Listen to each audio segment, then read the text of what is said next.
YouTube channel पर आपका हार्दिक स्वागत है। मैं मिचंद आज आपको पॉलिटिकल में अनुसूचियां पढ़ाऊंगा भी, ठीक है। अनुसूचियां क्या होती है आज इसकी पूरी जानकारी मिलेगी आपको, ठीक है।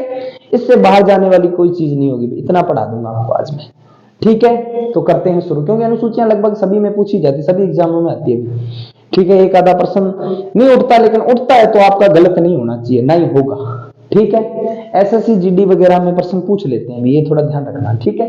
तो शुरुआत करते हैं। देखो अनुसूची, अनुसूची क्या होती है। अपना जब संविधान बना था तो संविधान के अंदर 22 भाग और 395 अनुच्छेद और 8 अनुसूचियां थी। जो चीज भाग में नहीं हुई उसको अनुसूचियों में डाल दिया भाई। जो चीज भाग में कंप्लीट नहीं हुई उसको किस में डाल दिया, अनुसूचियों में डाल दिया। जब मूल संविधान बना था उस समय हमारे पास 8 अनुसूचियां थी भाई, ठीक है। उसके बाद में 4 और जोड़ दी, तो वर्तमान में कितनी होगी, 12 अनुसूचियां भी, ठीक है। तो अपने जो पहले 8 अनुसूचियां हैं इसके बारे में पढ़ते हैं, ठीक है। एक एक करके शुरुआत करते हैं, ठीक है। करते हैं शुरू। अनुसूची 1, इसके अंदर क्या है, भारत में राज्य व केंद्र शासित प्रदेशों की संख्या का वर्णन। भारत के अंदर कितने राज्य हैं और कितने केंद्र शासित प्रदेश हैं।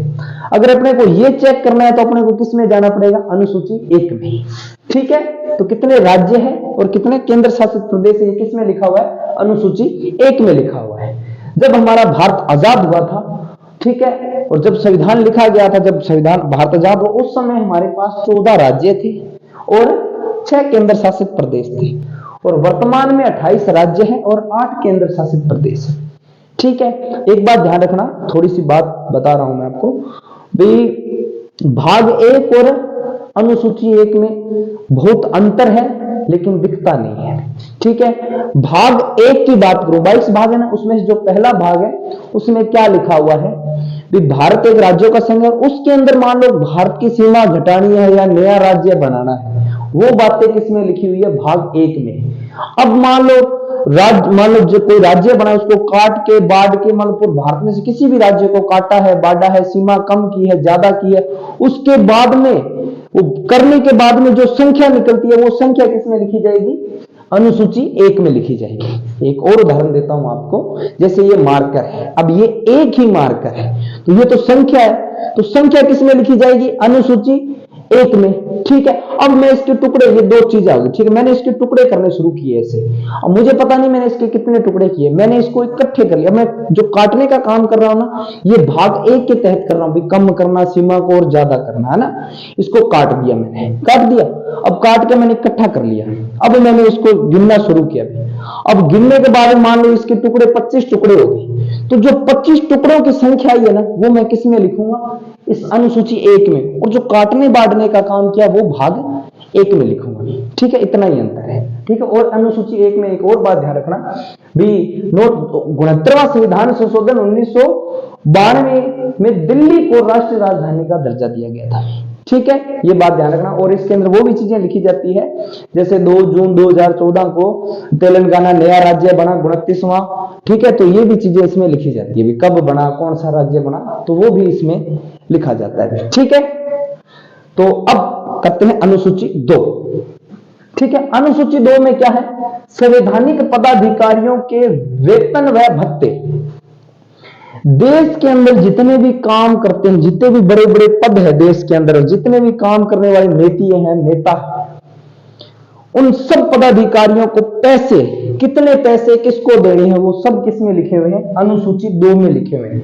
जैसे राष्ट्रपति, राज्यपाल, प्रधानमंत्री, उपराष्ट्रपति, हाईकोर्ट, सुप्रीम कोर्ट और जितने भी, मतलब जितने भी विधानमंडल के सदस्य, संसद के जितने भी सदस्य, इन सब पदाधिकारियों के जितने भी वेतन है, वो भत्ते हैं, वो किस में लिखे हुए हैं, अनुसूची 2 में लिखे हुए हैं। जैसे राष्ट्रपति को 5 लाख देने हैं और राज्यपाल को 3.5 लाख देने हैं।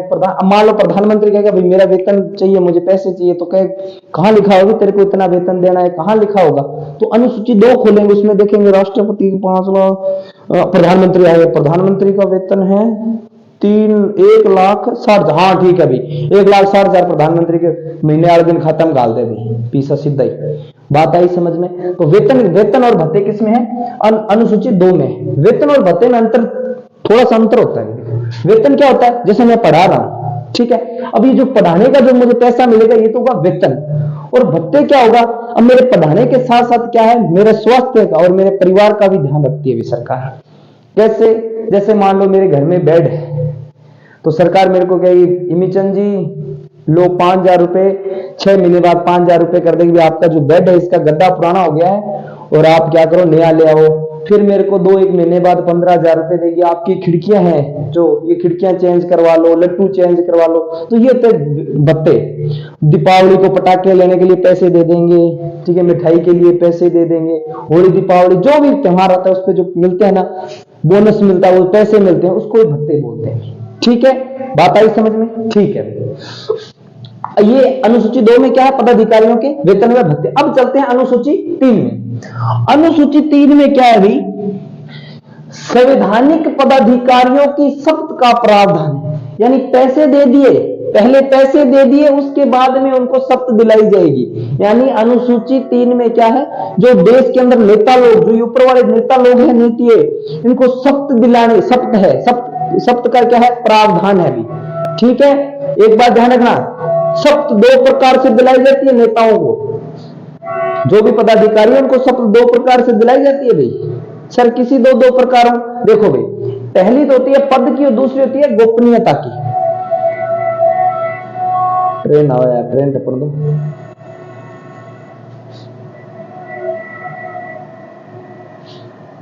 ठीक है, शपथ कितनी प्रकार की दिलाई जाती है? 2 प्रकार की। पहली पद की, दूसरी गोपनीयता की। पद की तो वो होती है जिस पद पे रह के, यानी प्रधानमंत्री अपने पद पे रह के काम करता है, वो तो पद की होगी। जैसे मैं पढ़ा रहा हूं तो ये मेरा पद है, पढ़ाने का मेरा पद है, मेरे पद के मतलब ये पढ़ाने का मेरा पद है। और दूसरी शपथ कौन सी होती है? गोपनीयता की। खाएंगे पिएंगे मस्त रहेंगे, किसी को कुछ नहीं बताएंगे भी। ठीक है, तो शपथ 2 प्रकार से दिलाई जाती है, पहली गोपनीयता की, दूसरी पद की। ठीक है, और एक बात ध्यान रखना भी, नोट डाल के आप भी लिख लेना, राष्ट्रपति, राज्यपाल, सुप्रीम कोर्ट के जो मुख्य न्यायाधीश होता है, हाई कोर्ट का जो मुख्य न्यायाधीश होता है, उपराष्ट्रपति को शपथ अनुच्छेदों में दिलाई जाती है। इस अनुसूची 3 में इनकी शपथ का प्रावधान नहीं है भाई, इनको अनुच्छेदों में शपथ दिलाई जाती है। जैसे राष्ट्रपति को अनुच्छेद 60 में, राज्यपाल को 159 में, और इसका क्या नाम अपने उपराष्ट्रपति को 69 में, 69 में। तो ये थोड़ा ध्यान रखना है। ठीक है, तो अनुसूची 3 में शपथ का प्रावधान है। ठीक है, तो इतने में आप इसका स्क्रीनशॉट लो, फिर नेक्स्ट करते हैं। तो आपने स्क्रीनशॉट ले लिया होगा। अब अपन नेक्स्ट पढ़ते हैं अनुसूची 4। अनुसूची 4 में क्या है? राज्यसभा में राज्यों व केंद्र शासित प्रदेशों की सीटों का आवंटन जनसंख्या के आधार पर। देखो, राज्यसभा के अंदर कितने सदस्य भेजने हैं राज्य से, एक राज्य से, जैसे राजस्थान से कितने भेजने हैं, मध्य प्रदेश से राज्यसभा में कितने भेजने हैं, उन सभी का जो सीटों का जो आवंटन है, जो सीटों का आवंटन है वो जनसंख्या के आधार पर है भी। ठीक है, और जनसंख्या क्या रखी गई है? 1971 की भी। ठीक है, राज्यसभा यानी संसद के 2 अंग होते हैं ना, संसद के 2 अंग होते हैं, एक होता है लोकसभा और एक होता है राज्यसभा। तो इसके अंदर जो राज्यसभा में सदस्य भेजे जाते हैं किसी राज्य से, जो कैंडिडेट भेजे जाते हैं, वो क्या है? 1971 की रखी गई है भी। ठीक है, तो ये ध्यान रखना, राज्यसभा में राज्यों प्लस केंद्र शासित प्रदेशों की सीटों का आवंटन है। ठीक है, राज्यसभा में कितने सदस्य भेजने, राज्य से और केंद्र शासित प्रदेश से, और जनसंख्या का आधार क्या है? 1971 है। ठीक है, और ये 2026 तक रहेगी। और जब 2026 के बाद में संशोधन होगा तो जो आधार यहाँ 1971 है, और फिर 2026 में यहाँ जो आधार बन जाएगा वो 2001 का बन जाएगा भी। ठीक है, 1 है शायद 2 है, देख लेना आप है। ठीक है, तो अब नेक्स्ट चलते हैं अनुसूची 5। अनुसूची 5 में ज्यादा ध्यान नहीं रखना है। अनुसूची 5 में इतना ध्यान रखना है, एससी एसटी क्षेत्रों का प्रशासन व नियंत्रण। यानी जो एससी जगह, एससी और एसटी यानी जो है जनजाति और जाति पाई जाए। ठीक है, जहां मान लो जनजाति हो जो जंगल के अंदर हो, ठीक है, और जाति हो जो मान लो आपको जीवन कृषि निर्वहन करे, और जनजाति हो जो आपको जीवन है वो जंगल के अंदर मतलब रह गया, आपको जीवन निर्वाह करे। ठीक है, तो बांग्लादेश पर सरकार अलग नियम कानून बना सके भी। ठीक है, भी पर कोई रोक टोक को नहीं है, ठीक है। और सरकार बाकी सुरक्षा भी करेगी। मान लो कोई जनजाति क्षेत्र है या कोई SC ST का जो भी क्षेत्र है, उसके लिए भी सरकार नियंत्रण भी देगी और उनको छूट भी देती है अभी ऊपर उठाने के लिए, ठीक है, शिक्षा से जोड़ने के लिए। तो ज्यादा टेंशन मत लेना। अनुसूची 5 में इतना ही ध्यान रखना, SC ST के क्षेत्रों का प्रशासन व नियंत्रण है भी, ठीक है। 5 और 6 एक ही जैसी है भी, ध्यान रखना। अनुसूची 5 और 6 दोनों एक जैसी है भी, ठीक है। 6 में क्या है, भारत के 4 राज्य, ये तो SC ST के पूरे भारत की है, लेकिन ये स्पेशल 4 राज्यों के लिए बनाई है। और 4 राज्य कौन से हैं? असम, मेघालय, त्रिपुरा और मिजोरम। ट्रिक के द्वारा भी आप याद कर सकते हो, अम्मी अमित्री, ठीक है। यानी 4 राज्यों के लिए क्या है के अंतर्गत प्रशासन व नियंत्रण, यानी भारत के अंदर जो दक्षिण भारत है, यानी ये जो भारत अपना है, तो इस भारत का जो ये वाला बेल्ट है ना, ये वाला अपना जो जिसको 7 सिस्टर बोलते हैं, ये जो बेल्ट है ये पिछड़ा हुआ है अभी। आज भी ये लोग ना पुराने रूढ़िवादी टाइप के हैं, बहुत पुराने लोग, मतलब मानव का कंकाल गाल लिया, त्रिशूला ले ली, आप भी अलग ही जिंदगी, पंखा मोरा बांध लेनी, मतलब अलग ही प्रकार की जीवन जीना, जंगली जीवन जीना, ठीक है। तो बिंग अंदर के 4 राज्य थे जो बिल्कुल ही पिछड़े है। 4 राज्य किसा है? असम, मेघालय, त्रिपुरा और मिजोरम। ये 4 राज्य बहुत बैकवर्ड है भाई, ठीक है। इसके लिए सरकार अलग से प्रावधान कर सकती है और उन लोगों को शिक्षा से जोड़ने के लिए सरकार उनके लिए कोई विशेष छूट वगैरह या उनको विशेष कोई तरकीब से जोड़ सकती है, ठीक है। तो अनुसूची 6 में क्या है? 4 राज्य है, असम, मेघालय, त्रिपुरा, मिजोरम। ट्रिक देख लेना, अम्मी अमित्री, ठीक है।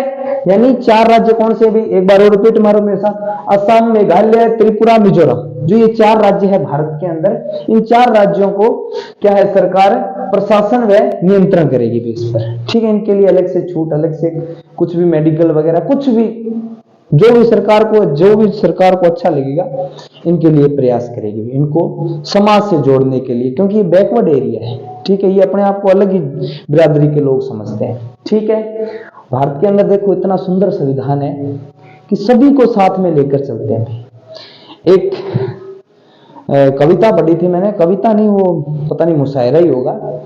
तो उसमें क्या है, एक व्यक्ति कहता है, किसी ने पूछा कि तेरा भारत कैसा है, तो मैंने भी मुस्कुराकर कह दिया, मंदिर से सीधे चले आना, मस्जिद के उल्टे हाथ, और रास्ते में एक गुरुद्वारा आएगा और चर्च के पीछे ही मेरा घर है। तो आप अब अंदाजा लगा सकते हो मेरा भारत कैसा है ना।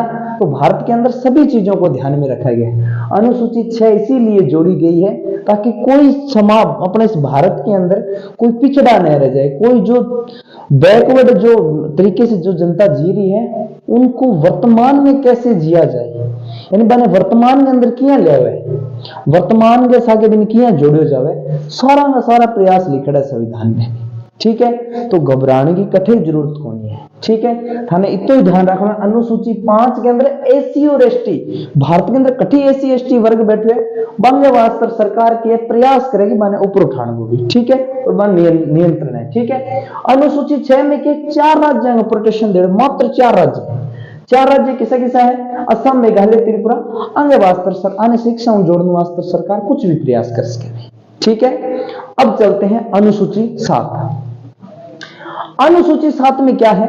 देखो 6 से शक्तियों का बंटवारा, ठीक है। अनुसूची 7 में क्या है? केंद्र व राज्यों में विधायी शक्तियों का बंटवारा, केंद्र व राज्यों में विधायी शक्ति का बंटवारा। देखो 3 प्रकार की सूचियां हैं भी, कौन केंद्र में नियम बनाएगा, कौन राज्य में नियम बनाएगा, कौन मिलकर नियम बनाएगा, ये चीजें अपने तय की हुई है अनुसूची 7 में, ठीक है। देखो 3 प्रकार की सूचियां, वैसे 4 होती है लेकिन 3 प्रकार की सूचियां, ठीक है। 3 प्रकार की सूचियां कौन कौन सी है? देखो पहली है संघ सूची, दूसरी है राज्य सूची और तीसरी है समवर्ती सूची, ठीक है। 3 सूचियां हैं, इन 3 सूचियों के तहत ही अपने देश के अंदर कानून बनते हैं। ध्यान रखना कैसे बनते हैं आपको बता रहा हूं। देखो संघ सूची है, संघ सूची पर पहले कितने विषय थे? इसको पहले कितने विषय थे? पहले थे 97 और वर्तमान में कितने हैं? 100 है भाई, ठीक है। राज्य सूची कितने विषयों पर कानून बना सकती थी? पहले 66 विषयों पर, 66 विभाग मतलब माने देड़ा कानून बना, 66 विषय देड़ा, वहां पर कानून बना सकती, लेकिन वर्तमान में 5 घटा दिया, अब 61 पर ही कानून बना सके राज्य सूची में, ठीक है, राज्य। अब तीसरी है संवर्ती सूची। संवर्ती सूची के अंदर क्या है? पहले 47 नियम थे, 47 विषयों पर कानून बना सकते थे, लेकिन अब क्या है, जो इसमें से 5 घटाए थे ना, वो इसमें डाल दिए 5, यानी राज्य में से 5 घटाकर और संवर्ती सूची में डाल दिए। किसमें? संवर्ती में। अब संवर्ती सूची के वर्तमान में कितने विषय हैं? 52 है भी, ठीक है। और जो संवर्ती सूची है ऑस्ट्रेलिया से ली गई, ये थोड़ा ध्यान में रखना। अब गुरुजी है कि सूची है विषय को के करा के हिंदी अंग्रेजी विषय के नहीं, अरे ये कानून नियम है। जैसे 97 ये जो 97 प्रकार के जो विषय है, इन पर कानून, जैसे बैंकिंग है, देखते हैं इसके कौन कौन से, और जो 66 प्रकार के हैं इस पर राज्य बनाएगी। और संवर्ती सूची है यानी संघ पर तो कौन नियम बनाएगी? केंद्र बनाएगी। राज्य के अंदर कौन नियम बनाएगी? राज्य सूची के अंदर कौन नियम बनाएगा? राज्य बनाएगा, ठीक है। और संवर्ती सूची में के दोनों मिल गए, क्या है? दोनों मिल गए बनावेगा भी, ठीक है। या मान लो थारे घर में की चाल है, बापू की चाल है, बापू ना आवे तो मम्मी की चाल है ना। मान लो थे कि कुछ चीज पूछने गया कि पापा मैं आ काम करूं, तो पापा कह दिया हाँ कर ले, ठीक है, ठीक है, तो वो बापा काम है। और कोई मम्मी को काम है तो क्या मम्मी कर लूं, मम्मी कहीं कर ले, तो बा मम्मी काम। अगर इसो काम होगा मैं कोचिंग पढ़ने जाना बाहर, तो दोनों को पूछना पड़ेगा नहीं। यानी कहने का मतलब है राज्य संघ पर कौन बनाओगे? अपने केंद्र बनाओगे, और राज्य पर राज्य सरकार नियम बनाएगी, और समर्थी पर दोनों मिल गए बना बैठ के काम बनाओ। मान लो दोनों में लड़ाई होगी तो किंगी मान्य मतलब ज्यादा सुनवाई होगी, तो केंद्र की ज्यादा सुनवाई होगी, ठीक है।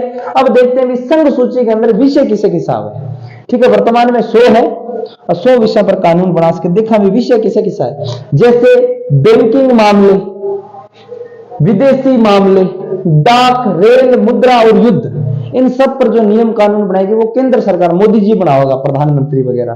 देखो ऑटोमेटिक ध्यान लाग जाओ कि जब मान लो कोरोना काल के अंदर या रेल है, ठीक है, तो रेलगाड़ी जो बंद हो जाता था किन्हें गाना काटो, देखो ऑटोमेटिक था दिमाग में आओ मोदी ने गाना काटोगा, नरेंद्र मोदी यहाँ मर गए और बिहार यहाँ, मतलब पता नहीं के गाना काटोगा।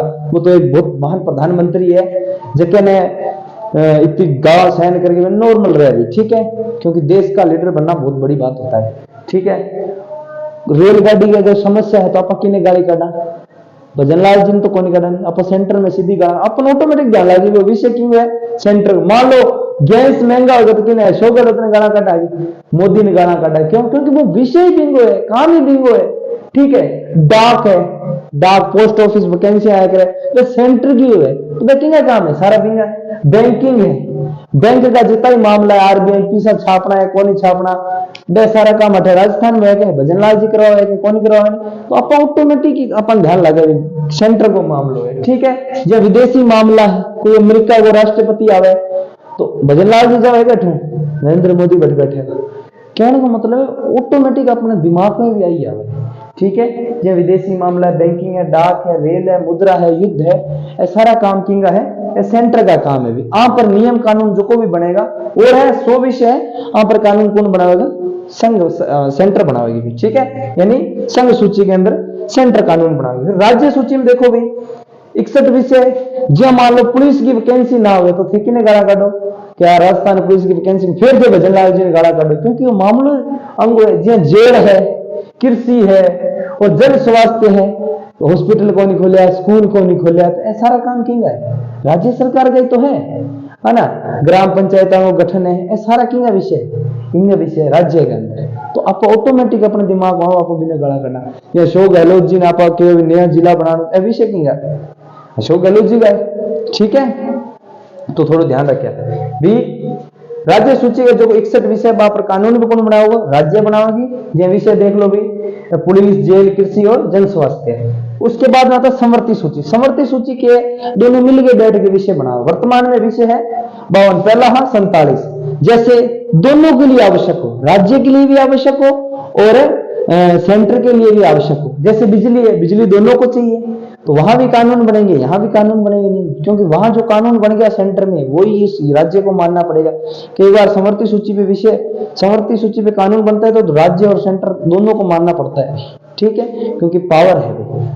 समाचार पत्र है, वन है, शिक्षा है, वन है दोनों के लिए जरूरी है, सेंटर के लिए भी जरूरी है और राज्य के लिए शिक्षा, दोनों के लिए तलाक है, ठीक है। ये क्या है, इन विषयों पर दोनों मिलकर कानून। मान लो दोनों में लड़ाई हो जाए तो ज्यादा मानने मतलब ज्यादा की चलेगी, सेंटर की चलेगी, ठीक है। तो आप समझ गया ना, अब स्क्रीन शॉट लो बीते, फिर मैं नेक्स्ट बताऊंगा। तो आपने स्क्रीनशॉट लिया, अपने नेक्स्ट करते हैं। देखो अनुसूची 8वीं, अनुसूची 8 का संबंध है भाषा से, यानी भारत के अंदर भाषाओं को संवैधानिक दर्जा, यानी भारत में बहुत सी भाषा है, जैसे अपने राजस्थानी भी भाषा है, इस प्रकार से बहुत सी भाषा है, लेकिन अपने संविधान में सिर्फ 22 भाषा है, उनको ही संविधान के अंदर क्या है, मान्यता दे रखी है अभी, ठीक है। 22 भाषा है, उसके अंदर आप बात भी कर सकते हो, बोल भी सकते हो, 22 भाषा ही है अभी तक संविधान के अंदर अपने मान्यता दी हुई है भी, ठीक है। लेकिन 22 भाषा तो अब है, लेकिन जब मूल संविधान बना था उस समय तो 14 ही भाषाओं को मान्यता प्राप्त थी, ठीक है। और वर्तमान में पूछे तो कितनी भाषाओं को मान्यता प्राप्त है, तो 22 भाषाओं को मान्यता प्राप्त है, ठीक है। अब देखो भाई 14 भाषाएं थी पहले, अब देखते हैं 15वीं कब जुड़ी, 16वीं, 17वीं, 18वीं, 19वीं, 20वीं, 21वीं, 22वीं, ये जो भाषाएं कब जुड़ी है वो देखते हैं। अभी 14 पहला थी, अब 15वीं भाषा क्या है, 21वां संविधान संशोधन 1967 को 15वीं भाषा कौन सी, सिंधी भाषा जोड़ दी भाई, कौन सी, सिंधी भाषा, ठीक है। अब देखोगे कौन सी, सिंधी भाषा 15वीं। अब कौन सी, 16वीं, देखो 16वीं, 17वीं, 18वीं, 71वां संविधान संशोधन हुआ, देखो 21 और 71 कितना हो, कितने हो गए भाई, 92 हो गए ना। तो 71वां संविधान संशोधन 1992, ठीक है। वो 3 भाषाएं इकट्ठी जोड़ दी, 3 भाषाओं को एक साथ ही मान्यता दे दी। वो कौन कौन सी भाषा थी, देखो सूत्र है उसका, कौन सी, जैसे ट्रिक याद रख लेना, कॉमन, ट्रिक क्या है, कॉमन है। तो कैसे बन गया कोंकणी, और 16वीं भाषा कोंकणी, 17वीं मणिपुरी, 18वीं नेपाली, ठीक है। यानी 71वां संविधान संशोधन 1992, इसमें 3 भाषाएं एक साथ ही जोड़ दी गई थी, 16वीं थी कोंकणी, 17वीं मणिपुरी और 18वीं नेपाली। तो इसके लिए हमने एक ट्रिक बनाई है, ट्रिक है कॉमन, ठीक है। अब देखते हैं भी 19वीं भाषा कब जुड़ी, 19वीं, 20वीं, 21वीं, 22वीं। एक संविधान संशोधन हुआ था 92वां संविधान संशोधन हुआ था 2003 को, ठीक है। अब देखो ये 71वां संविधान संशोधन 92 में हुआ था, अब एक 92वां संविधान संशोधन हुआ था 2003 में, ठीक है। इसमें 4 भाषाएं जोड़ी गई थी, कौन कितनी, 4 भाषाएं इकट्ठी जोड़ दी गई थी। कौन कौन सी थी, देखो एक सूत्र याद कर लेना, सूत्र क्या है, ट्रिक क्या है, बूढ़ी डोकरी की थाली में मेथी, बूढ़ी डोकरी की थाली में मेथी, बूढ़ी डोकरी की थाली में मेथी। तो देखो बूढ़ी से बनी भाषा कौन सी थी, बूढ़ी, बूढ़ी से बन गया बोडो, जो बोडो है वो एक भाषा है भाई, ठीक है। 19वीं भाषा थी ये, ठीक है। देखो राजस्थानी में कौन मिलना रही, बोडोर, गोडोर, डोकरी आने मिलने लाई, लेकिन अपनी राजस्थानी भाषा में कौन देने ला रहे, बोडो भाषा बोल के बताओ थी क्या बोलोगा, ठीक है। डोकरी से बनेगा डोगरी भाषा है यार, 20वीं भाषा है डोगरी, ठीक है। थाली से, ध्यान याद रखना भी, थाली से बन गया संथाली भाषा है, ये भाषा है, जो 21वीं भाषा है वो संथाली है। मेथी से बन गया मैथिली, जो 22वीं भाषा है वो मैथिली भाषा है, लेकिन इसके अंदर राजस्थानी भाषा नहीं है।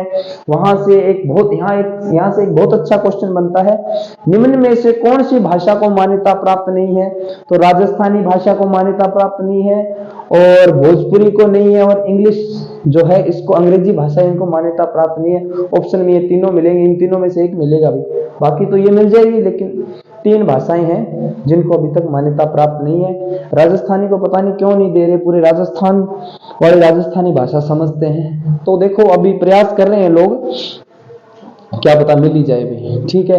क्योंकि राजस्थान तो वो है, जब एक दोहा है, मेरे को उसका नाम नहीं पता, वो कवि है एक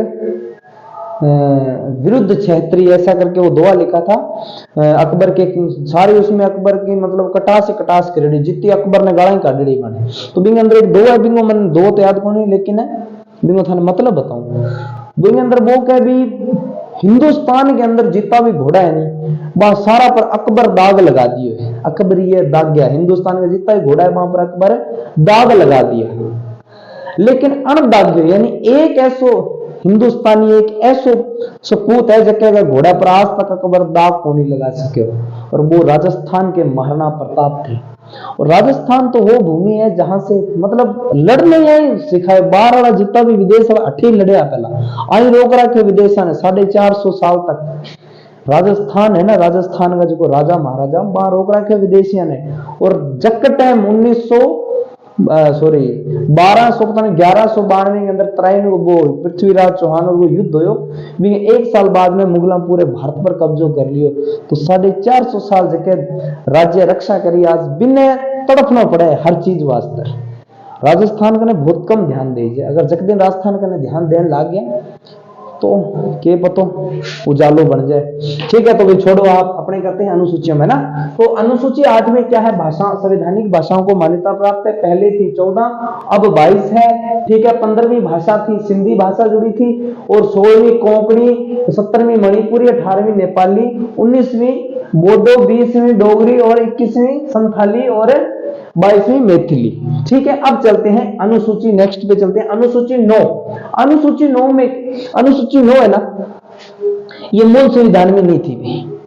कई बार प्रश्न पूछते हैं कौन सी अनुसूची मूल संविधान में नहीं थी, तो 8 तक तो मूल संविधान में थी, लेकिन 4 बाद में जोड़ी गई थी। ठीक, तो अनुसूची 9 को जोड़ा गया था संविधान, पहला संविधान संशोधन हुआ था 1951 को, उसके अंदर इसको जोड़ा गया था पहली अनुसूची को। इसका संबंध है भूमि सुधार संबंधित अधिकरण, यानी जो जमींदारी कानून है भी ये। ठीक है, जमींदारी कानून यानी जिसको फालतू जमीन पर कब्जो कर रखे हैं, जिसका कोई मतलब को नहीं, तो बात सरकार आप कने कर सके भी। ठीक है, जो एक बार लिख देंगे सरकार भी हमारी सरकारी जमीन है, तो बी पर अगर जे जाके कण कुचलनी करी या कण बी पर कब्जो करने की कोशिश करी, तो भाई जी 50-60 साल तक तो वो कोर्ट का चक्कर काटते ही रह जाएगा, वो कोर्ट कचहरी में जान तो आधो बूढ़ो हो जाएगा, भी ध्यान रखा। ठीक है, तो ये कानून आबाद योग्य भूमि, यानी यहाँ पर ज्यादा मथो कौन मार जाए। एक सरकार अनुसूची 9 में कोई विषय डाल दियो नहीं, तो भाई जी वो डाल ही दियो, खींचे को निकले भाई। ठीक है, तो ध्यान रखे, आबाद माथो कौन मार्च के कोर्ट में भी जा। फिर अनुसूची 10, अनुसूची 10 को जोड़ा गया था 52वां संविधान संशोधन 1985 को जोड़ा गया था भी। ठीक है, ध्यान रखना, इसका संबंध है दल बदल पर हो, यानी एक में तो 2 पार्टियां कौन लड़ सके अभी। ठीक है, अगर कांग्रेस का तो कांग्रेस में लड़ो, कथे लड़ो, कोई मतलब कौन नहीं, लेकिन यह कौन है कांग्रेस लड़ रही बटे बीजेपी में लड़ रही बटे बी पार्टी में नहीं, अगर वो कोई पार्टी छोड़ता है तो उसको त्याग पत्र देना पड़ता है। ठीक है, दल बदल को नहीं कर सके। ठीक है, अगर पहले ही छोड़नी है तो तलाक देना पड़ेगा फिर दूसरी। ठीक है, ध्यान रखें अभी। ठीक है, अब आप स्क्रीनशॉट लो इसका, फिर नेक्स्ट चलते हैं। अनुसूची 11 की कहां आवश्यकता पड़ी? अनुसूची 11 की जब नगर जो अपने ग्राम पंचायत वगैरह थी ना, इन पर ज्यादा पहले ध्यान नहीं दिया जाता था। ठीक है, यानी ग्राम पंचायत वैसे पहले गांव का जो सरपंच है होता नहीं बने मनोनीत कर देता, खड़िया कर देता है, कोई मतलब कौन नहीं, तो गांव का ध्यान कौन दिए जन। तो हमारे राजीव गांधी जी प्रधानमंत्री, उन्होंने बहुत प्रयास किया था बांग टाइम में जो ग्राम पंचायत जो गामा काल वो स्वर्ण काल मान्य जावे। इंदिरा गांधी तो खत्म ही कर दियो। ठीक है, लेकिन राजीव गांधी की बहुत प्रयास करियो गांव ने संविधान मतलब जो ग्राम पंचायत है उनको भी संविधान में लिखा जाए, उनको भी संवैधानिक दर्जा दिया जाए। ठीक है, तो करते करते भगवान सुनता ही है भी। ठीक है, तो एक संविधान संशोधन हुआ था, 73वां संविधान संशोधन हुआ था 1992 को। ठीक है, उसके अंदर क्या है 11वीं अनुसूची जोड़ी गई थी, 11वीं अनुसूची जोड़ी गई थी, और इसमें क्या था पंचायती राज को संवैधानिक दर्जा मिल गया भी। जो पंचायती राज है वो संविधान के अंदर लिखा गया भी, इसलिए संवैधानिक दर्जे का मतलब है संविधान में लिखा गया। ठीक है, तो 11वीं अनुसूची जो 11वीं अनुसूची है ये कब जोड़ी गई थी? 73वां संविधान संशोधन हुआ था 1992 को। उसमें क्या है पंचायती राज को संवैधानिक दर्जा दिया गया था, और लागू कब हुआ था? लागू हुआ था 24 अप्रैल 1993 को। ठीक है, और 24 अप्रैल को पंचायती राज दिवस भी मनाया जाता है, ध्यान रखना भी। बात आई समझ में? और इसको किस में रखा गया? भाग की बात करें तो भाग 9 में डाला गया था। ठीक है। अभी ना सोचा कि गुरुजी भाग 9 की और 9 में पढ़ाओ मत, और जब अपने भाग 9 पढ़ेंगे एक एक करके, जब भाग उठाएंगे तो अपने भाग पढ़ना शुरू करेंगे तो भाग 9 पूरा पढ़ाऊंगा मैं आपको, ठीक है। अभी आपको इतना ही ध्यान रखना है कि पंचायती राज है वो कौन से भाग में, तो भाग 9 में है। और अनुच्छेद की बात करें तो अनुच्छेद 243 के या ए की बात, या एक लिखा है तो कोई बड़ी बात नहीं है, से लेकर 243 अने या ओ तक है। और टोटल अनुच्छेद है वो 15 अनुच्छेद दिए गए हैं इनको, ठीक है। जैसे 243 के, 243 ख, 243 ग या करके और अने तक जाऊंगा तो 15 अनुच्छेद हो जाएगा, ठीक है। और विषय यानी कितने विषयों पर कानून बना सकता है, एक गांव में सरपंच होता है वो कितने विषयों पर काम कर सकता है, सरपंच के अंडर में क्या क्या है, तो 29 विषय दिए गए हैं अभी, ठीक है। लेकिन वर्तमान में काम कितने पे चलता है, 21 विषयों पे काम चल रहा है, ठीक है। तो ध्यान रखना, आप अगर गांव से हो तो जरूर सरपंच से पूछना भी आपके विषय कौन कौन से, आप किस किस विषय पर काम कर सकते हो। जैसे कोई शिक्षा से जोड़ना है किसी बच्चे, किसी वर्धा महिला है उनको पेंशन दिलवाना, ये सारे उनके विषय ही है, ठीक है। जैसे कृषि वगैरह में किसी को मकान दिलवाना है, किसी के कोई और भी घरेलू घर यानी कोई सार्वजनिक संबंधित कोई भी अगर समस्या है तो सरपंच के अधिकार में होता है। 29 विषय दिए हैं सरपंच को, शिक्षा से संबंधित है, स्वास्थ्य से संबंधित है, चिकित्सक की जरूरत है तो हॉस्पिटल की जो, मतलब सरपंच सिर्फ सरकार को अवगत करवाएगा और सरकार आप ही करेगी, लेकिन अवगत करवाना वो काम क्यों सरपंच को अभी, ठीक है। तो 29 विषय पर काम कर सके अभी, ठीक है। लेकिन वर्तमान में 21 विषय दे रहा है, ठीक है। अब बात करते हैं अनुसूची 12, 11 और 12 एक ही सन में जोड़ी गई थी, लेकिन संविधान अलग अलग संशोधन हो रहा है। ये 73वें संविधान संशोधन में, तो ये 74वें संविधान संशोधन 1992, ये भी 92, ये भी 92। और इसको जो जोड़ा गया था ये 74वां संविधान संशोधन में, और लागू कब हुआ था, 1 जून 1993 को, ये 24 अप्रैल को, और ये 1 जून 1993 को। अनुसूची 12 में क्या है, नगरीय शासन या नगर पालिका को संवैधानिक दर्जा, नगर पालिका है जो शहरों के अंदर होती है उसको संविधान के अंदर लिखा गया, ये भी इसको भी अब संवैधानिक दर्जा दे दिया। और भाग इसको किस में डाला गया, भाग की बात करें तो भाग 9 के में डाला गया है। और अनुच्छेद 243 तय यानी ओ खत्म हो गया, ओ के बाद में पी आता है, तो 243 तय या पी से लेकर 243 यह 6 यानी जेड जी यानी के बाद डबल संख्या एबीसीडी खत्म हो जाती है, तो दोबारा शुरू करते हैं अभी, ठीक है। तो जेड जी यानी अनुच्छेद कितने दिए हुए हैं, टोटल 18 अनुच्छेद दिए हुए हैं, ठीक है। और विषय कितने हैं, 18, ठीक है। विषय कितने हैं, 18, इस पर काम चलता है भी, ठीक है। तो ये अपनी थी अनुसूचियां, उम्मीद करता हूं आपको ये अनुसूचियां समझ आई हो। तो वीडियो को लाइक शेयर सब्सक्राइब जरूर करें। नेक्स्ट वीडियो में मिलते हैं अपने में, इतने आप स्क्रीनशॉट भी ले लो।